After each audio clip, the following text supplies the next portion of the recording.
Hello everyone, आज हम पढ़ेंगे इलेक्ट्रोस्टैटिक पोटेंशियल डिफरेंस के बारे में। इलेक्ट्रोस्टैटिक पोटेंशियल, अब हम इसे इलेक्ट्रोस्टैटिक पोटेंशियल एनर्जी भी बोल सकते हैं और पोटेंशियल डिफरेंस भी बोल सकते हैं। तो होता क्या है इलेक्ट्रिक पोटेंशियल डिफरेंस या इलेक्ट्रिक पोटेंशियल एनर्जी? तो ये क्या है बेसिकली, इलेक्ट्रिक पोटेंशियल क्या है बेसिकली दो पॉइंट्स के बीच जो दो पॉइंट्स हैं होते हैं उनकी एनर्जी का डिफरेंस होता है, उसे कहते हैं इलेक्ट्रोस्टैटिक पोटेंशियल एनर्जी। जैसे कि एक एग्जांपल लेते हैं, यहाँ पर एक कंडक्टर है जिस पे पॉजिटिव चार्ज है और यहाँ पर एक और प्लेट ले ली, इस पे क्या है नेगेटिव चार्ज है। अब यहाँ पे क्या है, इलेक्ट्रिक फील्ड की जो डायरेक्शन है वो पॉजिटिव टू नेगेटिव होती है, पॉजिटिव टू नेगेटिव।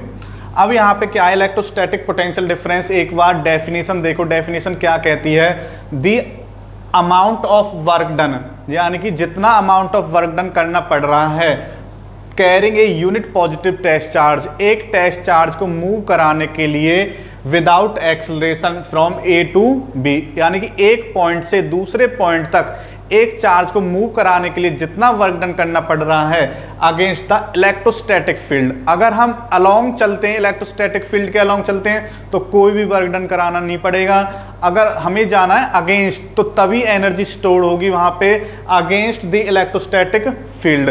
तो एक पॉइंट से दूसरे पॉइंट तक जाने में जितना वर्क डन करना पड़ेगा उसे ही हम बोलेंगे इलेक्ट्रोस्टैटिक पोटेंशियल डिफरेंस। तो यहाँ पे एक एग्जांपल लेते हैं, देखो यहाँ पे हमने ये पॉजिटिव प्लेट, ये नेगेटिव प्लेट, तो इलेक्ट्रिक फील्ड की जो डायरेक्शन है ये पॉजिटिव से नेगेटिव की तरफ है होती है। इलेक्ट्रिक फील्ड लाइंस की जो डायरेक्शन है वो पॉजिटिव टू नेगेटिव होती है, हम डिस्कस कर चुके हैं। अगर हम यहाँ पे लिखें, यहाँ पर हमने एक पॉजिटिव टेस्ट चार्ज ले लिया, ठीक है, तो अलोंग द फील्ड ले जाएंगे तो ये नेगेटिव चार्ज इसको क्या करेगा, अट्रैक्ट करेगा, और पॉजिटिव चार्ज क्या करेगा, रिपेल।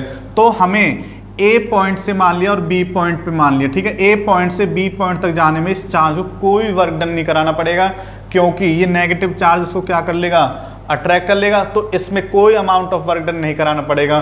बट अगर हम इसके अपोजिट चलते हैं, अगर हमने ये चार्ज यहाँ पे कंसीडर किया, ये पॉइंट है ए, बी पॉइंट है और ये पॉइंट है ए पॉइंट, तो बी पॉइंट से ए पॉइंट की तरफ हम जा रहे हैं, तो यहाँ पे अब इलेक्ट्रिक फील्ड की डायरेक्शन अपोजिट है, ठीक है। और देखो अब यहाँ पे क्या करेंगे, पॉजिटिव और पॉजिटिव क्या करेगा, रिपेल करेगा।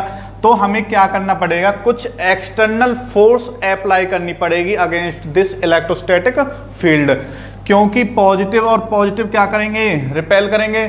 तो पॉजिटिव पॉजिटिव रिपेल करेंगे तो उस इलेक्ट्रोस्टैटिक फोर्स से ओवरकम आने के लिए हमें एक्सटर्नल वर्क डन करना पड़ेगा from A point to B point.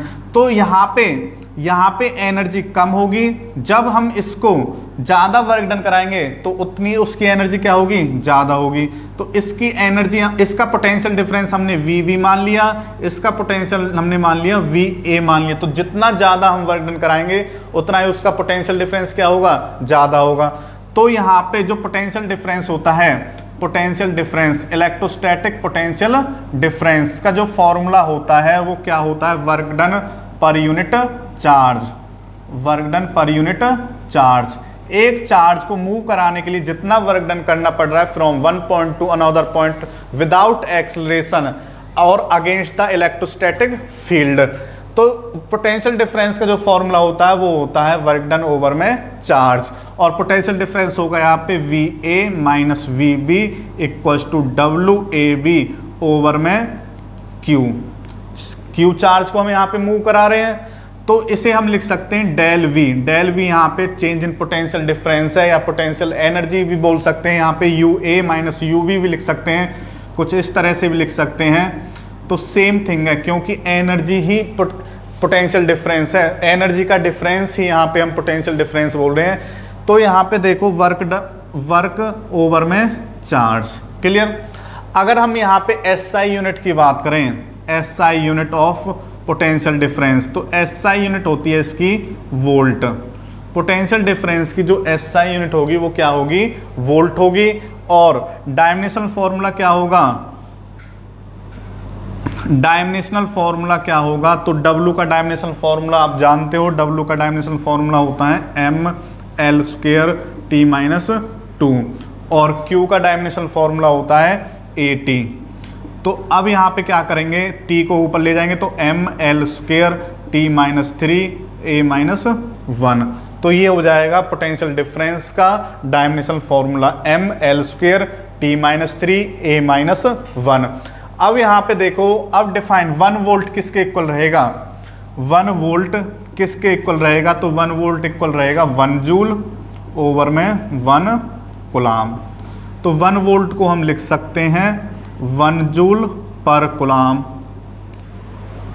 अब क्वेश्चन आएगा यहाँ पे डिफाइन 1 वोल्ट। 1 वोल्ट किसे कहते हैं, तो 1 वोल्ट किसे कहेंगे, जब when 1 joule of work done, कितना 1 joule of work done to move a charge of 1 coulomb, एक कूलाम के चार्ज को मूव कराने के लिए कितना वर्क डन करना पड़े, 1 जूल का वर्क डन करना पड़े, तब जो पोटेंशियल डिफरेंस होगा वो क्या होगा यहाँ पे 1 वोल्ट। तो ये था इलेक्ट्रोस्टैटिक पोटेंशियल डिफरेंस, या इलेक्ट्रिक पोटेंशियल भी बोल सकते हैं इसे। इलेक्ट्रिक पोटेंशियल का जो सेम फॉर्मूला होता है वर्क डन ओवर में चार्ज, बट जो इलेक्ट्रिक पोटेंशियल है बस यहाँ पे जो डिफरेंस आएगा, यहाँ पे इलेक्ट्रिक पोटेंशियल डिफरेंस में क्या होता है, एक पॉइंट से दूसरे पॉइंट तक जब हम चार्ज को ले जाते हैं तो वहाँ पे आता है हमारा इलेक्ट्रोस्टैटिक पोटेंशियल डिफरेंस। बट अगर इलेक्ट्रिक पोटेंशियल हम यहाँ पे डिफाइन करना चाहें तो इलेक्ट्रिक पोटेंशियल किस तरह से डिफाइन करेंगे, तो यहाँ पे from infinity to that point, जब हम किसी चार्ज को इनफाइनाइट से ला रहे हैं, ठीक है, किसी चार्ज को इनफाइनाइट से ला रहे हैं, किसी एक पॉइंट पर ला रहे हैं, यानी कि किसी चार्ज को इनफाइनाइट से ला रहे हैं और किसी एक पॉइंट पर ला रहे हैं, तो जितना अमाउंट ऑफ वर्क डन करना पड़ेगा वो कहलाएगा इलेक्ट्रिक पोटेंशियल। और पोटेंशियल डिफरेंस क्या होता है, जब एक पॉइंट से दूसरे पॉइंट पर हम चार्ज को ले जा रहे हैं, जितने अमाउंट ऑफ वर्क डन कराना पड़ेगा वो कहलाएगा इलेक्ट्रोस्टैटिक पोटेंशियल डिफरेंस। तो दोस्तों इसका जो डायमेंशनल फॉर्मूला है ये रहेगा ml² t minus 3 a minus 2, और 1 वोल्ट मैंने डिफाइन करा दिया है। 1 वोल्ट इक्वल टू क्या रहेगा, 1 जूल ओवर में 1 कूलाम। अब यहाँ पे क्या है, यहाँ पर एक लाइन और लिखी गई है along any path between 2 points, यानी कि 2 पॉइंट्स के बीच का पोटेंशियल डिफरेंस तो है, बट ये डिपेंड्स नहीं करता किसी पाथ पर। अलोंग एनी पाथ यानी कि कोई भी पाथ हो, आप चार्ज को यहाँ से ले जाओ, यहाँ से ले जाओ, ठीक है, कोई भी पाथ हो, बट जो पोटेंशियल डिफरेंस है वो क्या रहेगा, सेम रहेगा। यानी कि जो पोटेंशियल डिफरेंस है वो क्या, कंजर्वेटिव है, इसे बोलते हैं कंजर्वेटिव इन नेचर। जो वर्क डन मतलब डिपेंड नहीं करता किसी पाथ पे, जो पाथ पे डिपेंड नहीं करते उन्हें बोलते हैं कंजर्वेटिव। तो जो पोटेंशियल डिफरेंस है ये क्या है, कंजर्वेटिव है। तो दोस्तों ये थी हमारी पोटेंशियल डिफरेंस की एक छोटी सी वीडियो, बाकी देखते रहिए। जय हिंद, जय भारत।